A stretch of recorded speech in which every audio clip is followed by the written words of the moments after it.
Hi, my name is Reed Karcher. I am an 8th grader here at the Alma Junior School, San Antonio, Texas, and me and my fellow colleagues, or classmates actually, are making a game using Unity for the 6th graders in our school, a spelling-related game where the main character walks around and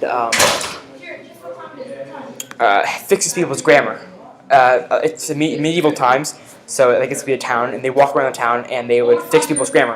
Other characters in the game, NPCs, they go up to them and the grammar would be all messed up. You go up there and fix it. If you fix it correctly, you get 1 experience or whatever, and maybe a little experience bar on the bottom. So if they fix 20 people's grammar, if it went up by 1s, it'd be +1 grammar, so it'd be 20 grammar points or experience.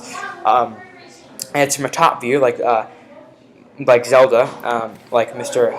Taft creates, like he makes his game, and yeah. But we're struggling on the saving and loading aspect of it. So there's Chromebooks and there's Macs, two consoles that we're thinking of using. So we have more Chromebooks than Macs, but if you do Chromebooks, you have to save to a server. So you use the passcode, password, and now require money, but it'd be fine. Another way would be using JSON. We've seen your videos on what is JSON for beginners and simple saving and loading and saving JSON.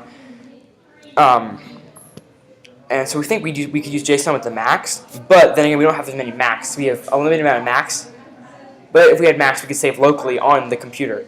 But Chromebooks can't handle that. So if we use Chromebooks we'd have to use a different tactic. So like we could save using a passcode or password. So basically, we're just wondering, like, what would be the best way to create saves?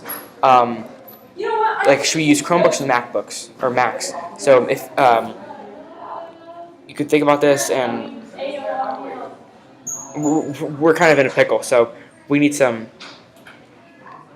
We need someone to tell us, oh yeah, this would work better than this, or this would work better than that. So if you have any ideas, tell us. We'll be greatly appreciative.